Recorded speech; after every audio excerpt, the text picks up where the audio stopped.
Hello, everyone. Welcome back to Progressively Incorrect. My name is Zach Groshell. I am so excited to be talking with Sarah Oberle and Mitch Weathers all about their new book. We're going to be talking about executive functions, or perhaps it's executive functioning. We're going to get down to the bottom of what it is and how they've taken the knowledge and the scientific database around executive functions and turned it into an amazing resource for teachers, especially in the primary settings, which I know a lot of us are really in that space. Before we kind of hop on over to my guests, let me just plug a couple of things. As you know, I'm running the Explicit Teaching Institute in New York City in July of 2026. Tickets are selling out. Go ahead and check out the show notes for the Eventbrite and, look at the price. I think it's the cheapest ticket in town, and see if you can get a group of yourselves to come out. And it's going to be a week long of not just theory on explicit teaching, but deliberate practice and lots of sort of community building and networking around this amazing methodology. Come on out. It's going to be just fantastic. That's all I have to plug right now. Let's go on over to my guests. Sarah, Mitch, how are you doing? I'm doing great. It's good to see you.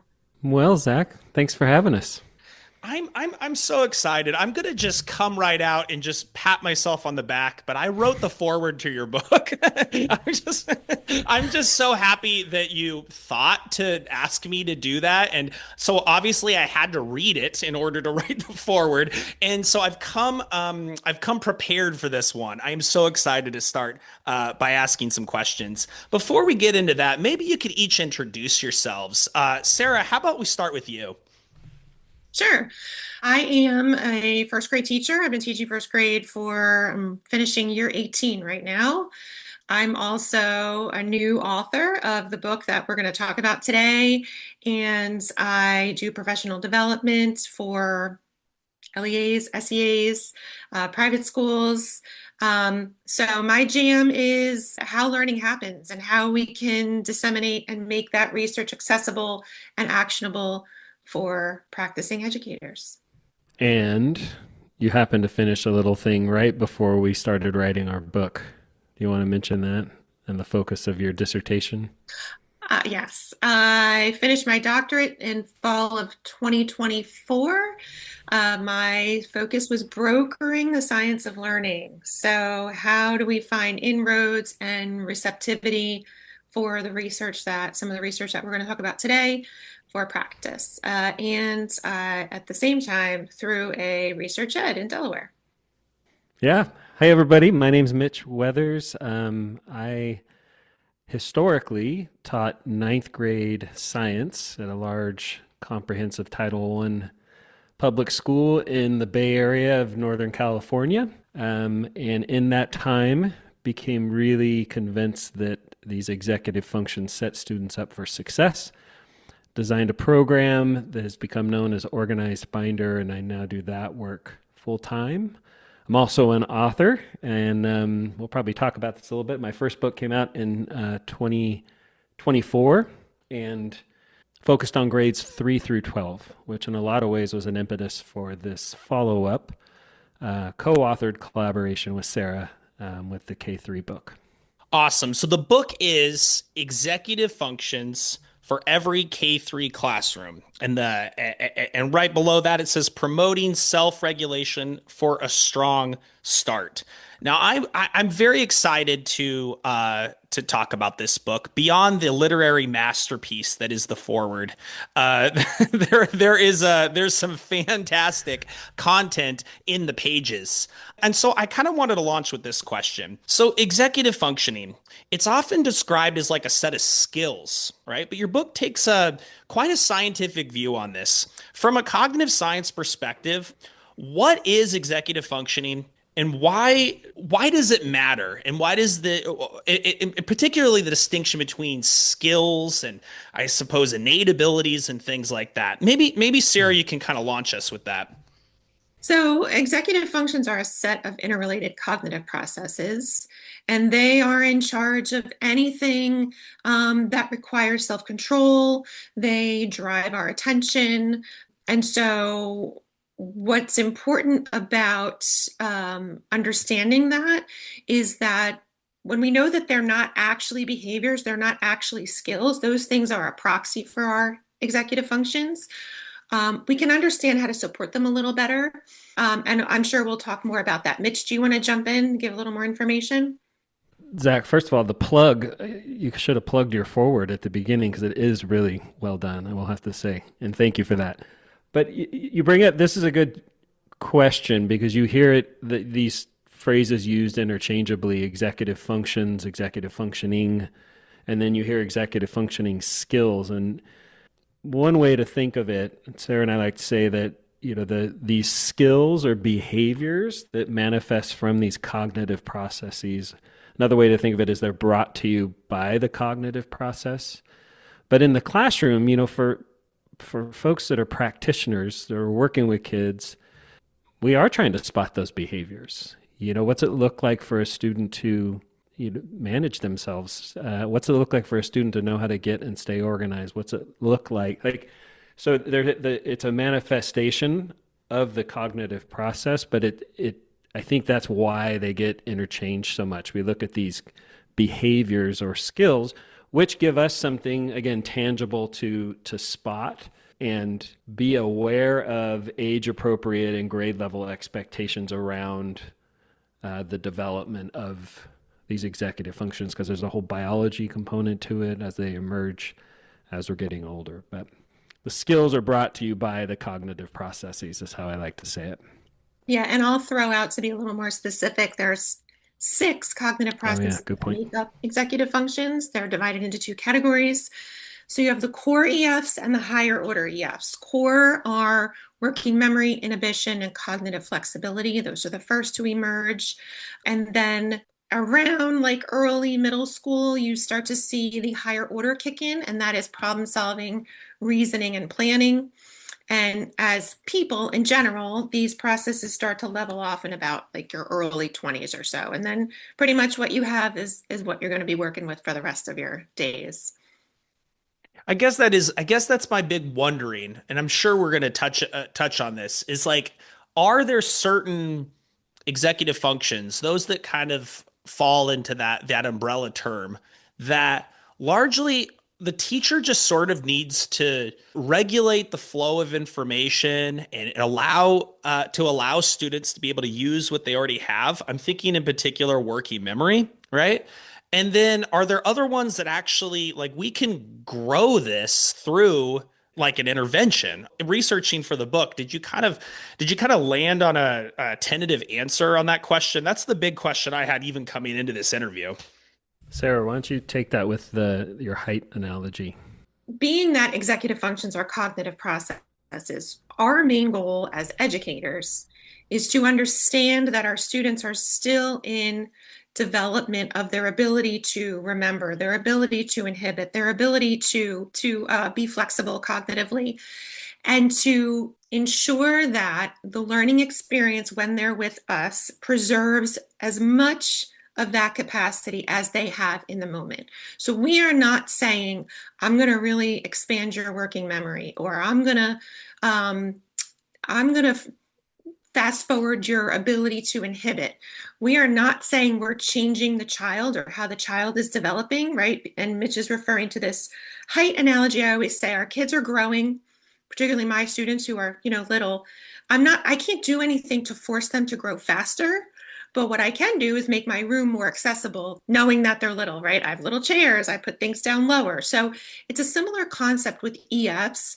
I'm not trying to, and I can't push their development faster, but I can be mindful of their development so that in my environment, in my instruction, I can maximize what they have for learning, and that they're not wasting their cognitive bandwidth on things like, inhibiting distractions or trying to hold on to too much content in too many directions at any given time. And this is the second book, I guess, in a series, and this one's the one pitched mainly for younger students, right? And so I suppose, like, as an elementary practitioner, what did you see was a need in education for this book? Why did you find it necessary that we address these questions? Mitch, why don't you talk about book 1 and then I'll talk about the classroom? So book one came out a couple years ago, almost 2 years to the date. And Zach, it was really like my effort to distill this work that I've been engaged in for quite some time around executive functions and organized binder. I had some middle school experience, taught, like I mentioned, mostly ninth grade. But in my work and collaboration with schools and districts, have worked a lot with kind of middle, upper elementary, as well as middle high schools and colleges. And I wanted, as I mentioned, distill that down, but specific for those grade bands, because what I didn't know, I guess is this way to say it, or what I know I'm not was I'm not a primary teacher, and the space is just so different. And I didn't, and we kind of both books are published with Corwin, and my editor in the first book, we kind of went round and round, like, well, more appeal if it's all grade levels. And I said, yeah, but the strategies here are really specific to higher order EFs and not necessarily applicable to the younger grades. But what was interesting, Zach, was right from the jump, if we were doing a book study at a district or a county or something, and they kind of threw it out there, hey, book study on executive functioning with the author, blah, blah, blah, blah. It was all the primary teachers that would sign up first and then kind of be almost like disillusioned. And that's that old adage of like, okay, translate it to your grade level. And it's like, but it doesn't necessarily fit. And it says right on the cover that it's for grades 3 through 12. And I actually sat with 2 or 3 different focus groups of very gracious educators that gave me some time on the backside of book studies that taught K1-2, K1-2-3, and I just kind of like listening groups for me, like just talk to me about this. And it reinforced the fact that we really did need to have those grade bands. And then I met Sarah through the Research Ed event initially. No, I heard one of your podcasts. Okay. Well, you take it from here. Yeah. So when I met Mitch, he was writing this book for 312. I heard him on a podcast and I was like, I need to talk to this guy because I've never heard anybody talk about executive functions in the context of the general education population. It only comes up in spec ed conversations. I was still working on my dissertation at the time. I was very heavily studying working memory. So fast forward, basically Mitch is seeing through his first book that there's demand for a primary version of his first book. I firsthand in the classroom am desperate for something because I'm noticing this disturbing trend of kids that just don't know how to orient their attention. They seem to get lost inside their own minds and, even calling their name, they're just not aware of what's going on. Or kids that are just having meltdowns, just a different level of need than maybe 10 years ago. And so much more problems that are not content related, that are related to like, well, you didn't hear any of this. Like maybe you heard it, but it wasn't swirling around in your mind when I was teaching. And so just concerns, and my colleagues too, we've all been in the classroom for a long time and just noticing this lack of sufficient learning behavior. So I said to Mitch, like, hey, we need this in primary, and you cannot talk to us K-12. We are not the same as the older grades.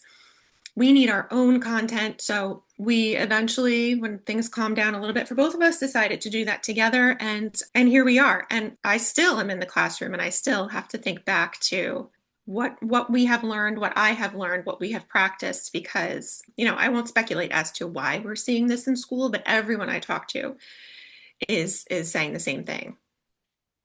I love that there's like that secondary elementary divide, which I feel like I appreciate more than before. But it feels like with the secondary folks not being in secondary, having taught secondary, if I had to be really direct and blunt about it, it might be that like I wish that these students could already do something, and so to prepare them for the real world, I'm going to kind of take away a lot of the supports so that they can just kind of like because they ought to. There's some sort of like if they're not if I don't make them do sort of fail on their own, then I'm not being a good enough teacher of them. But when it's kind of the opposite, you sort of need to meet them where they're at and scaffold this process. Primary teachers, on the other hand, seem to like really lean into explicitly teaching like how to do everything, like how to wash your hands, how to line up, how to organize your Hmm. desk, right?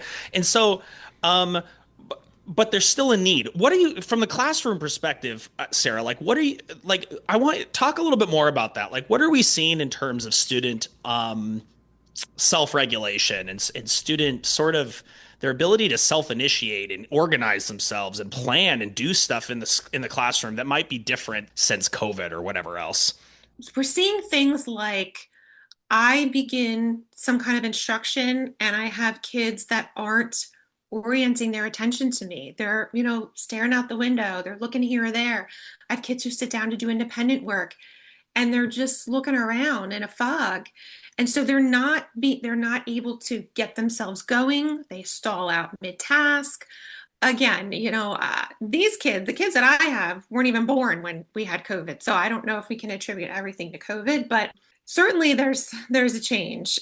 Primary teachers are so good at teaching everything. And Mitch was in for such a rude awakening, I'll say, when we were writing the book, because he would write a paragraph and I would say, no, no, like we can't do that. Like that's like 10 different steps that you just named right there. Like we have to tell them to open up their marker. We have to show them how to close the marker. We have to, and I think secondary folks take for granted the level of explicitness that we have to have in primary years.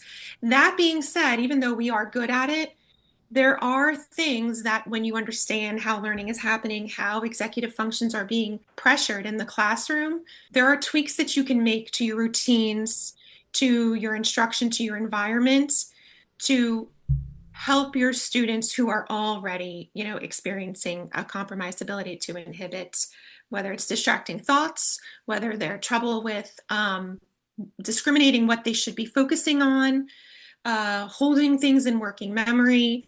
So, as good as we are at being super explicit and breaking things down, there are still, there's knowledge that we haven't been privy to in our pre-service or our in-service, unless you're probably like an ED and, and you're in spec ed. And even that, I don't know how accurate that actually is. But we just felt like, and I personally being in the classroom felt like this is helpful to know. And why don't we know it? Mitch, go ahead. I just wanted to piggyback on what you're saying, like being equipped with the knowledge. One of the great things for the practitioner around executive functionings, it's not something else to teach or something else to do. It's really looking at what you're already doing, your environment, both the physical, the acoustic, visual field, and just considering working memory, inhibition, cognitive flexibility, really these core EFs. And yes, the book's written for K-3, but I'm absolutely convinced that every secondary teacher would benefit from spending some time in a really gifted primary teacher's classroom, because there's so much. That's my one trepidation with having the grade bands is there is interplay. There's takeaways from both, but it's important for the practitioner. And since we're speaking K-3 right now, stay in that space. We all have enough to do and not enough time to get it done. And so if this book was giving you something else to teach, something else to do, it's probably less likely to make its way into the kind of fibers of the classroom, into the environment. But it's really being equipped with the knowledge, just the understanding, which is not in, to my knowledge, pre-service programs yet. But it's so beneficial to think about our environment, to think about our routines, and to think about our instruction kind of through that cognitive load lens, looking at the core executive functions. And it just seems so much easier. Like the hard part is doing this sort of decomposition of the environment, of the task demands of the learner. That's actually really challenging. That's why I think this book's so important, because it leans into the thing that's hard to do.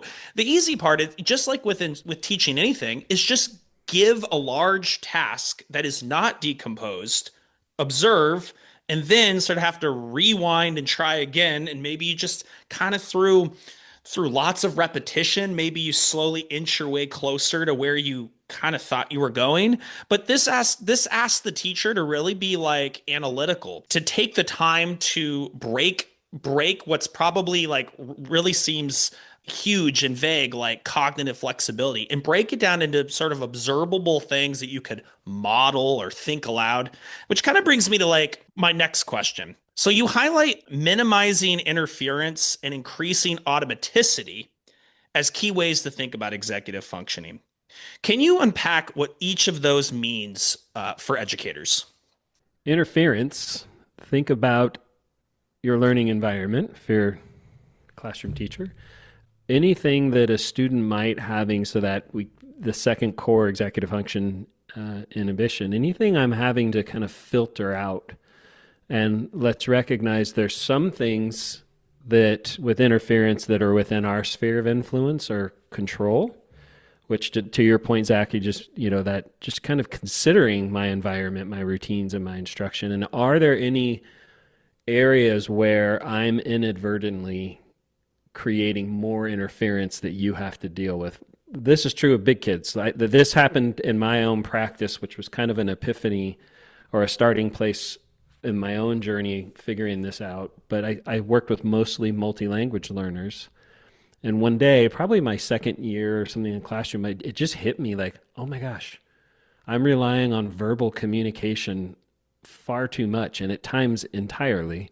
And if I have a heterogeneous classroom in terms of language, for those that English is their primary language, they're not using any mental bandwidth, right? Just they're getting everything I'm saying. When I'm talking about something in biology or the instructions for this activity or this lab we're going to do. But if I'm having to translate everything I'm hearing and everything I'm reading, there's a significant cognitive load for some of the students in the room and not others. And that really just wasn't fair. It kind of pulled on my equity heartstrings. But really what that is I was just creating interference for them. And so just considering my own practice, what slight adjustments could I make? Not necessarily to the things we were doing and the stuff I'd created, my lessons and units, but just through that interference kind of lens, can I consider that? So in this book in particular, we outline 3 areas for consideration. We've talked about them already: the environment, like the actual space we're in, our routines. Is there any ambiguity there that I'm trying to navigate? And then my instruction, which is really about how much I'm asking students to do at any one time. You kind of mentioned chunking. So just thinking about that, am I, again, inadvertently creating interference for my students? They either have to like swim through the seas of ambiguity or they have to block it out. We've talked a lot about this, like hear the saying, a noisy classroom is a productive classroom, and I like to say it might be, and it might not be for some of the learners in the room, like those considerations, kind of an ecological inventory, if you will.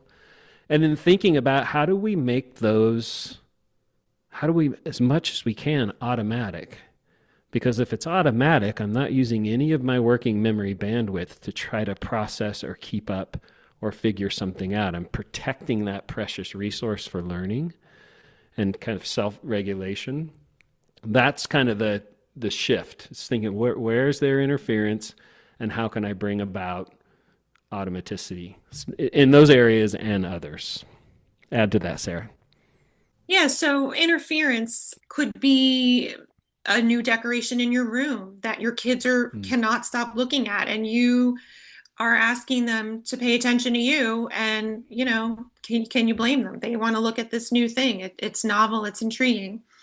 It can be a story that you tell during instruction that all of a sudden that's what they're all thinking about, and now you're having a really hard time getting your audience back, and you were just trying to engage them and motivate them and interest them by talking about something that they can relate to, but now that's what they're thinking of. They're thinking about the fact that you went to the grocery store just like they do. And oh my gosh, I can't believe my teacher goes to the grocery store. And, you're moving on with the lesson and they're still stuck on that.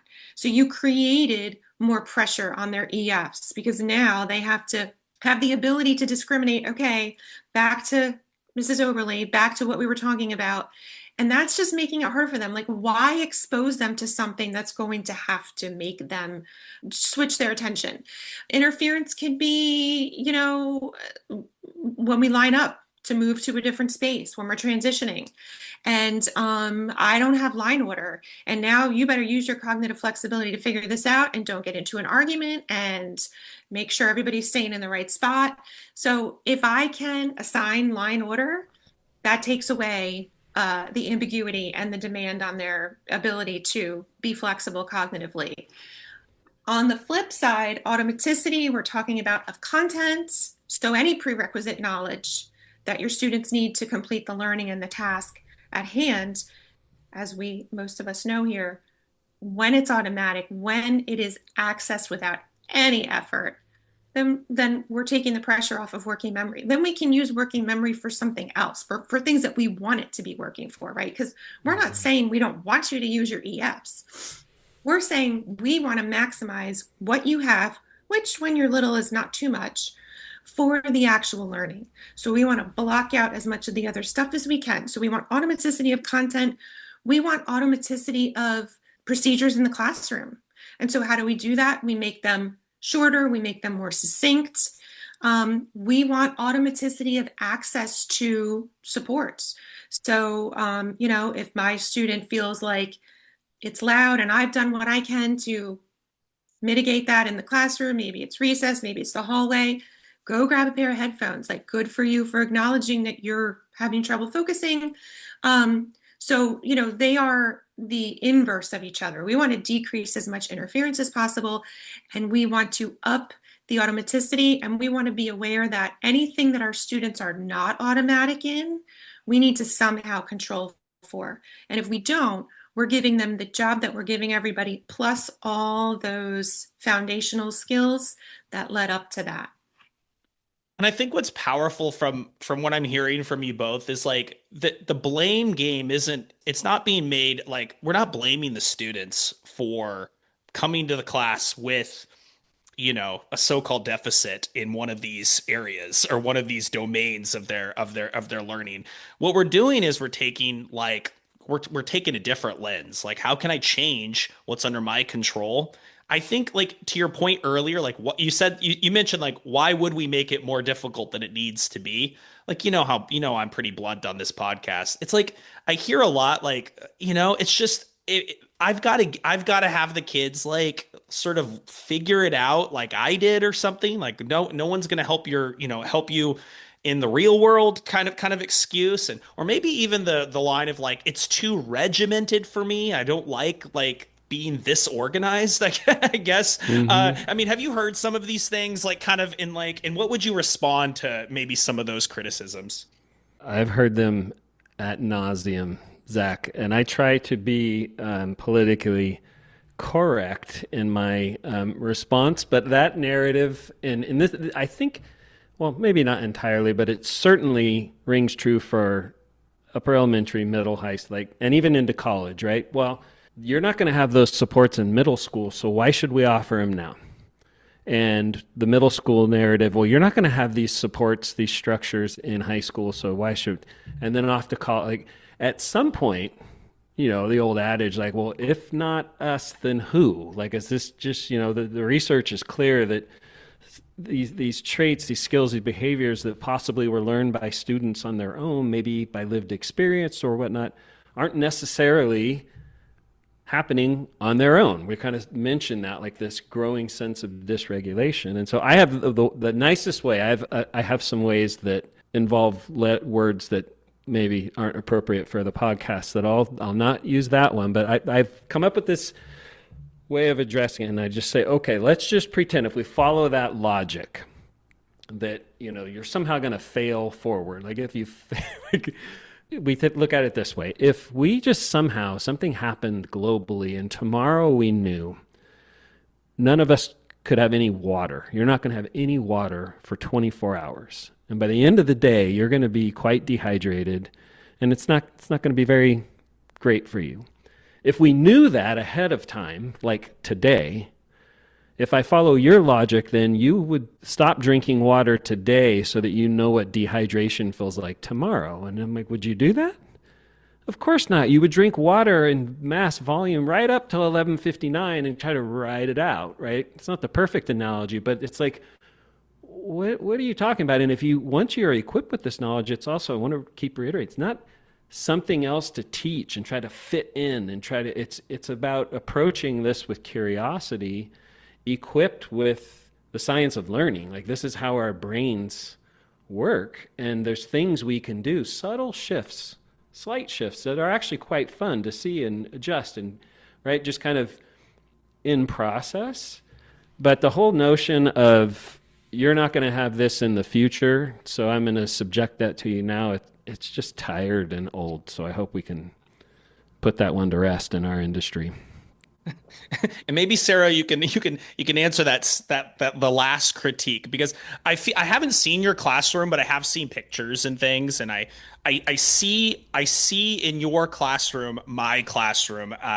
But that was not my classroom at the beginning. I thought you could kind of come into teaching and just kind of wing it, like just kind of ride your personality, right? And then like the kids will just like you, and then you can like use that to kind of make them eat their vegetables, and then very quickly, I think it's actually in the forward, very quickly I learned of teachers who were doing it differently. They had a class-wide view.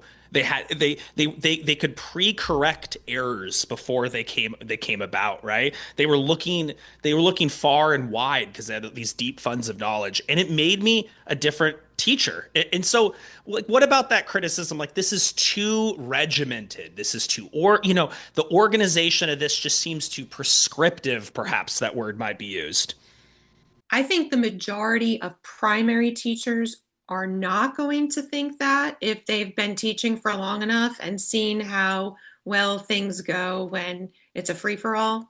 But I would say that we are protecting your learning. We are protecting your capacity to learn. I'm making learning more accessible for you because I'm making the classroom more efficient, and because I'm not wasting your cognitive bandwidth on things like, I'm going to give you all 10 directions at once. So I need you to hang on to those. And you're so busy trying to remember the directions, you've lost the content. You've lost the point.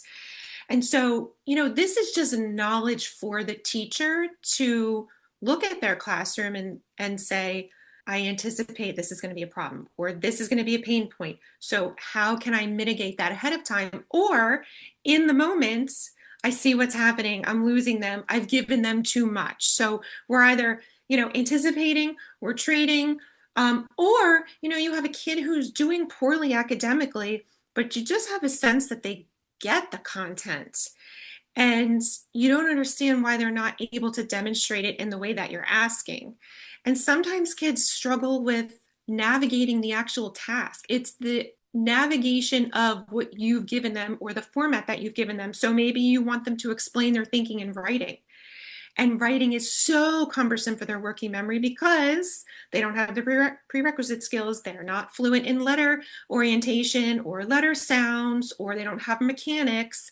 And so now what they're giving you isn't a reflection of what they know of that content. It's a reflection of their lack of writing skills. So then you have to say, well, what are we measuring here?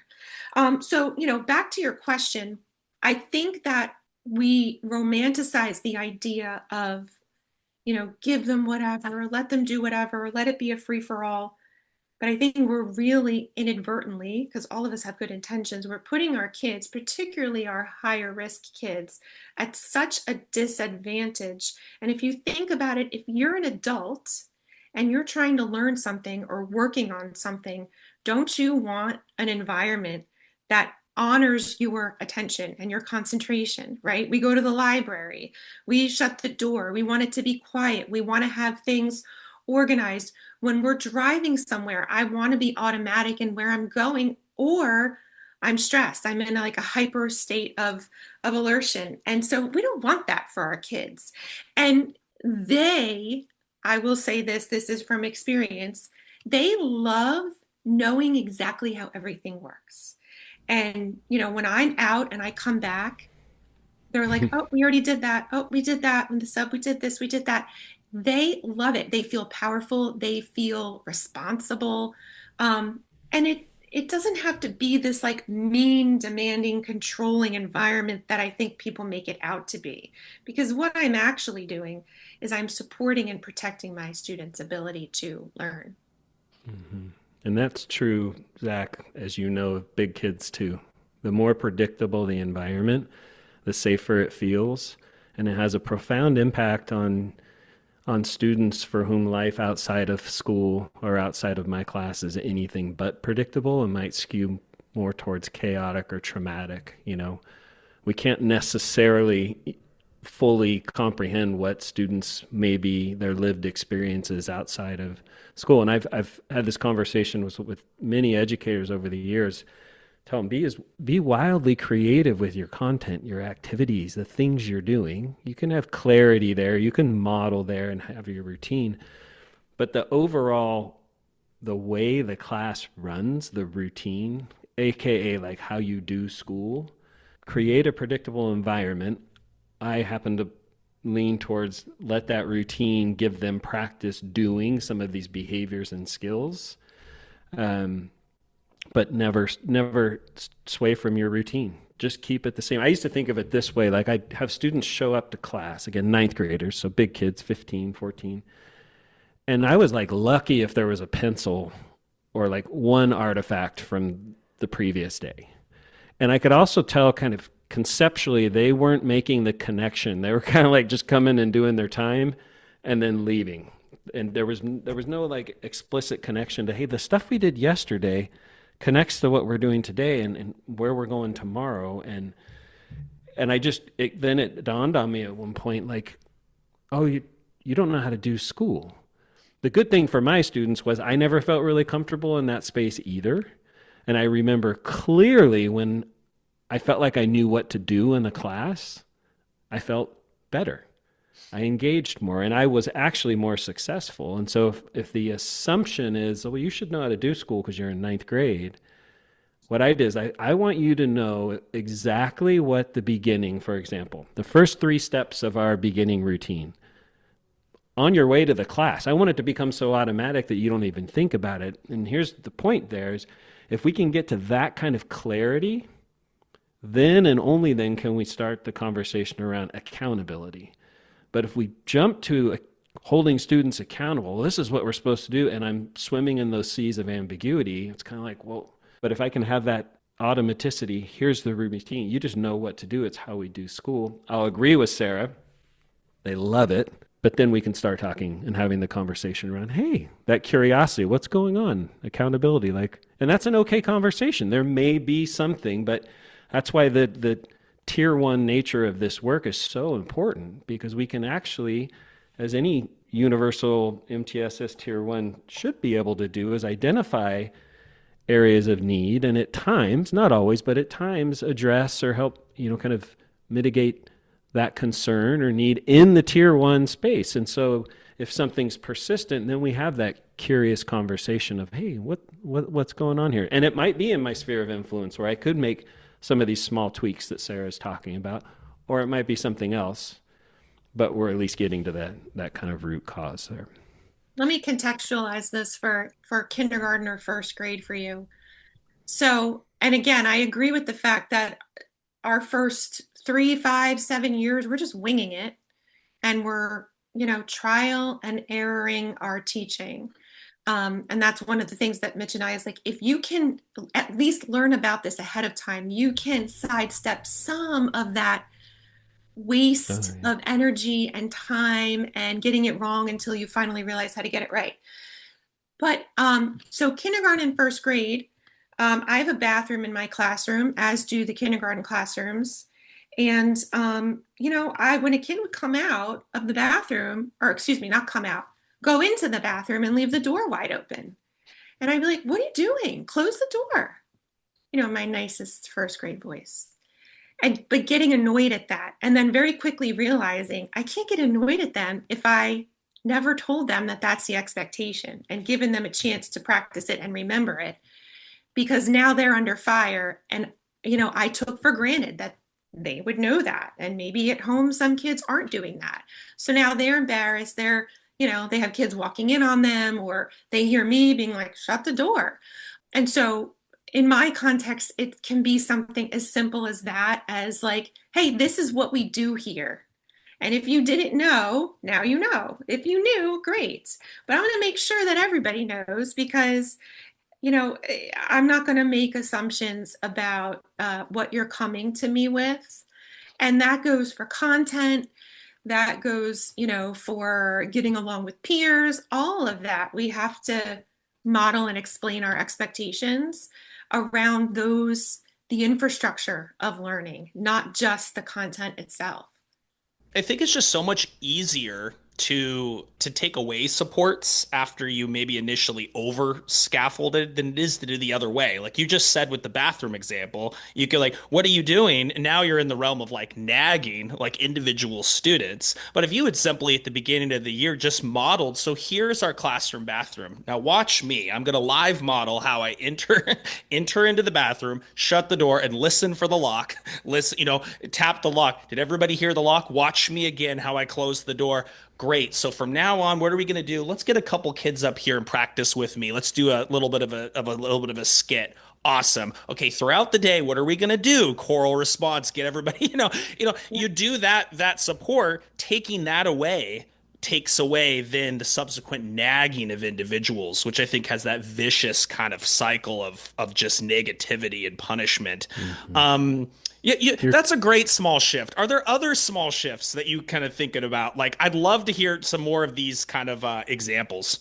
Sarah, you should just riff on. I'll give one from that would be upper elementary, middle, high school, for example. But I just assumed you're 15, 14, you're in high school, that when the bell rings, we're starting class. Or another way of thinking, like, hey, you got to get into the classroom before the bell rings. And for whatever reason, I was a super relationship forward, easygoing teacher, except Zach Tardy's. Drove me freaking crazy. And I don't know why. And I have plenty of stories we probably don't have time for now where when I actually did sit down and talk to a student, understood why. I'm like, oh my gosh, you're taking 3 city buses to get to school because you can't walk through that neighborhood, which is a direct shot from where you live because of your personal safety and all these things. But one day it dawned on me, I'm like, well, I have my version of what it means to be on time. And I used to frame that as, and still do, like ready to learn, ready to engage. And I've never told you about it. I just assumed you just knew, like, you're in your seat when the bell rings. And when the bell rings, there should be an affect change. It shouldn't be like, I'm talking to my friend, the bell rings, but yo, I'm up here. We just started class. Like, what's happening? And one day I just realized, I have my version and I have 36 other versions of what it meant. And for some kids, it meant just being near the classroom, posting up outside. Some would just be like in the hallway, generally speaking. They could be like 3 or 4 classrooms down. Hey, Mr. Weathers, because I would stand by the door. Or in the classroom roaming around. And one day I just thought, I need to clearly model this routine. That's why the first book I call it the 3 keys: clarity, modeling, and routine. Took a kid's binder, so they use organized binder. And the page we start on is the B page. It's white. The one in front of it's where we set our goals. It's A and it's gold. The one behind it's green, which is our little calendar, keep track of time. And I walk out of the classroom and say, here's what it looks like to be on time. And no words. So walk in, sit down, open the binder, sit there, hand it back to the kid, go up to the front and say, okay, turn to your neighbor and tell them what it means to be on time. And then they would talk about it, take a few popcorn styles, and then I'm like, okay, so that's what it means. And tomorrow we're going to start that routine. And it just brought about, kids went, oh, and all of a sudden my tardy issue just didn't completely, dissipate entirely, but it significantly dropped. And I just went through, just like we've been talking, this point and this point where there's interference and ambiguity in my routines and in my instruction and my environment, and just made those really clear shifts. And all of a sudden, okay, we're having a different conversation. But I'll let Sarah, she's got a bunch for primary. Okay, I'm going to give you examples from the 3 core. So we'll start with working memory. One of the things that I've changed about my practice to protect working memory is I have my students prepare any materials, including whatever independent work is coming after the lesson.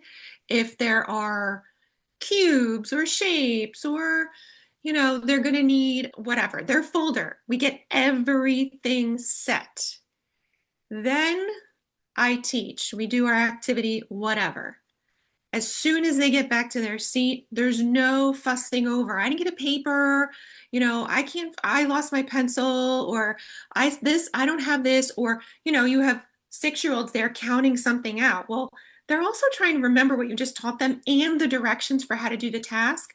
So get everything you possibly can ready before the instruction.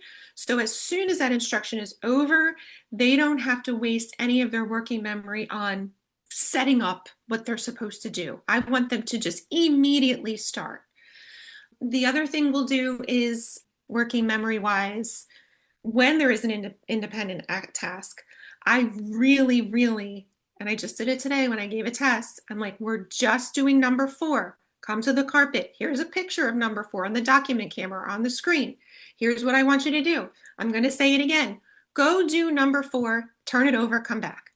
I think we too often, we give all the directions and we expect them to go and do all of it, and we get a grade that is not reflective of academic success. It's reflective of, I didn't know how to do this, I couldn't remember what she said, and I can't read, so I couldn't read the directions myself, so I just, put whatever. So being very specific about how much you're having your kids do at once. Same thing with instruction, just a little bit at a time. And it doesn't change the amount that you cover. It just changes sort of the map of instruction versus check-in versus instruction versus check-in. Inhibition wise. So inhibition is both our ability to inhibit ourselves from acting on impulse.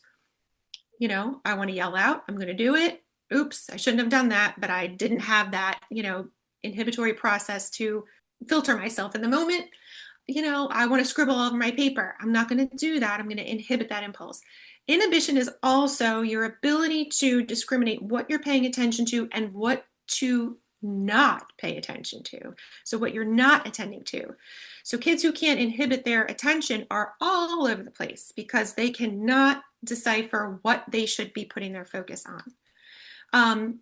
During instruction, again, my kids are usually on the carpet, and we use mini whiteboards all the time. They have a bag, they have a mini whiteboard, a marker, an eraser in it. When it's time for instruction, they've already got their stuff ready. I say page, I say date, bookmark, board bag. Super succinct instructions. Not first open to page, blah, blah, blah. Nope. I say 273, date, bookmark, board bag. Boom, boom, boom. They bring their board bag to the carpet. They immediately sit on them because it's not time to use them yet. But I don't want them playing with them. I don't want them looking at them. That's distracting, and that's challenging their ability to inhibit, because of course they want to play with it. They want to sneak things in it and do whatever with it. So it is out of sight, out of reach, but I don't have to disturb my instruction when it's time to use them. They're right there. They just pull them right out. So they're not going back to their seats and fiddling with things. So it's about protecting, anticipating, okay, what is this going to cause? And how can I mitigate that? What can I do to increase the efficiency here? Cognitive flexibility. So this is both your ability to understand that other people have different perspectives, and your ability to adapt when unexpected change comes about. So this is where, your toddler has a meltdown because they wanted the purple socks and you gave them the white. And why is that such a big deal? Because that's what they expected. They didn't get what they expected, and they don't have the ability to say, no big deal. So they freak out, right? So you'll see this manifest when there's an assembly and the schedule changes and they're like, well, what are we going to do math, right? It's like, it's going to be okay. So there's a couple of things that you can do not to improve their cognitive flexibility necessarily, to head off some of the issues that commonly occur. So sometimes Mrs. Oberle is going to be out and there's going to be a substitute. What do you think is going to happen? So we have the conversation, the kids, I'm still going to have the sub when I come back telling me, this one kept telling me I was doing it wrong, because they're just, they have rigidity of thought. They can't manage change. But we have conversations about the fact that we don't know what's going to be different, But what I can tell you is that it's going to be all right. We talk about there's going to be a fire drill later. I'll write the schedule on the board. Here's when the fire drill is happening. Is that going to, ruin our day? No. And we have, when there's turn and talk, I decide who does turn and talk. I don't leave it up to them to decide, well, I talked to you yesterday, or you're in front, or you're in a, nope. I'm going to take that away because I don't think that should be on you at this point. So I'm going to tell you who you're talking to. So there's no conflict over, well, she picked me yesterday and, whatever. So I'm making decisions like that. I'm structuring things to alleviate your need to max out your working memory on things unrelated to learning, to inhibit things in the environment, or even that you might be thinking that are distracting to your learning, and to offload some of your need for, demonstrating a little bit more maturity or cognitive flexibility than you're probably capable of. Awesome. Thank you for all you gave the three core executive functions. Like you gave examples for each. And I think that's a perfect segue into checking out your book. One more time, it is Executive Functions for Every K-3 Classroom, Promoting Self-Regulation for a Strong Start. How can people get a hold of this book? It's on Amazon. You can go to Corwin. There's a link on Sarah's website, sarahoberle.com. There's a link on my site, which is organizedbinder.com. There's other channels too, but that does it, I think. And I think I'll put it in the show notes for you to check it out. And I think if I had to sum it up in the best way possible, this conversation, it for me at least, it's that this tier 1 support, which may not for your high flying, very highly motivated, very well organized, well supported student, it may not be absolutely necessary, but it doesn't hurt them. And there's all these kids in the classroom who do need those supports, for which these supports are essential. And so providing that to everyone, I think also creates that classroom culture and that desire to persist and be motivated at school. So I really do appreciate both of you coming on the podcast. Listeners, at the time of recording, we're coming towards summer and we're going to close down this season, but it has been, pretty soon. It's been really wonderful, all of you tuning in every week. If you could give this a 5-star rating, spread this around however you know best. This is running on word of mouth. I do appreciate your support every single week. Mitch, Sarah, take care. Thanks, Zach. Thanks, Zach.